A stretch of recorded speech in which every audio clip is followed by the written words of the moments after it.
Magandang umaga po ulit mga paps. Bali ngayon ayan, nandito ako sa Cardona.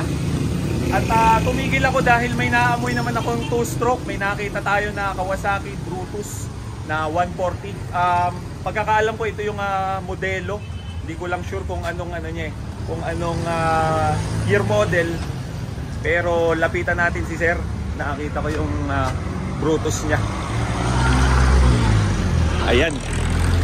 Nakita ko yung Brutus ni sir nakasalang. At tingnan natin. Ito yung Brutus ni sir. Ayan. Sir, sa inyo mo ba yung Brutus? Ayan. Sakay tayo kay sir. Sige po. Po ba first owner nito sir?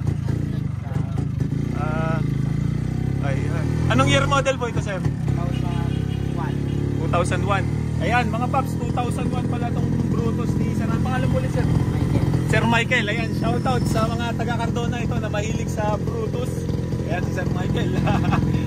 Dahil dito sa atin sa Cardona talaga sikat na sikat tong Brutus. Lalong lalo na dyan sa parteng Binangonan. Ayan, inulit ko, Cardona, Morong, Tanay, Baras at Pililla. At hanggang ngayon no, namamayagpag pa rin yung Brutus ni sir. Tibay ano sir? Super tibay. Super tibay eh. Nakita ko yung Brutus niya, naka ano na rin naka mags na rin. Disc brake. Daytona. Okay. Tapos converted na rin, naka stainless na rin, disc brake. Tapos stainless na rin yung tapalodo, naka short pet. Ayan, ganyan mga paps yung inuulit ko yung mga setup talaga dito sa Rizal. Ayan, mga parteng dito sa Cardona. Puso yung ganyan, naka stainless, may short pet. At naka disc brake ng Daytona. At yung handlebar niya ay ayun, naka stainless na rin. Tapos ay gana pa ba yung tuti niyan sir? Gumagana pa yung tuti pump? Nahalo na lang din dito. Okay. Yun oh, sariwang-sariwa pa yung Brutus ni sir. Ganda.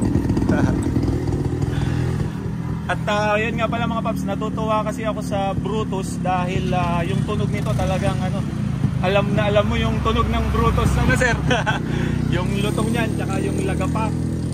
Lalong lalo na pagka ng silencer.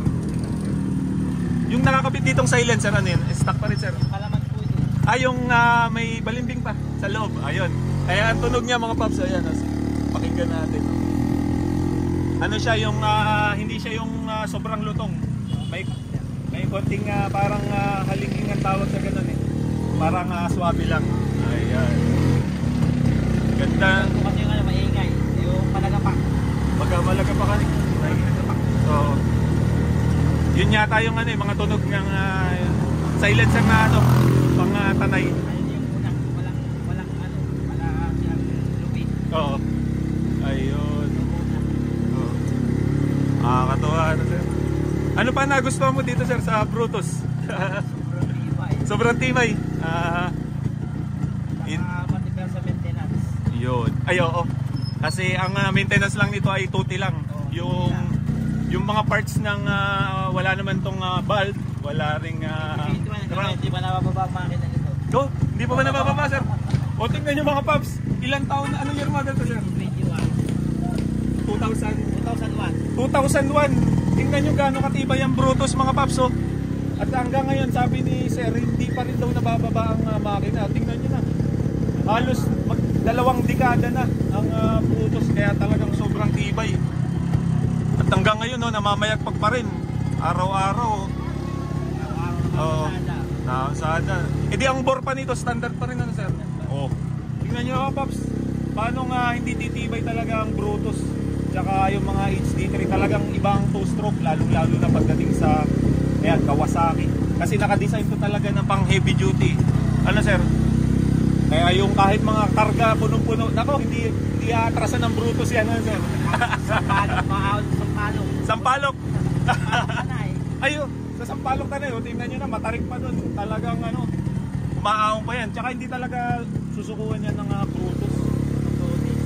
Tapos uusok ito, sigurado. Walang overheat. Ayun.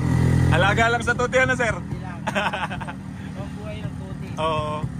Sabi nga nung iba, maubusan na ng gasolina, wag lang ng tote, langis kasi Maya na gasolina. oo. Lang lang.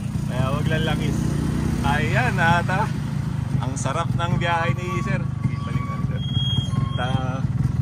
Ayan, nakasakay na rin ulit ako sa Brutus ni Paps. Ayan, dito na lang, dito ulit ako. Ayan, okay. Sige. Bali, Sir, maraming salamat po sa sa pagsakay dito sa Brutus.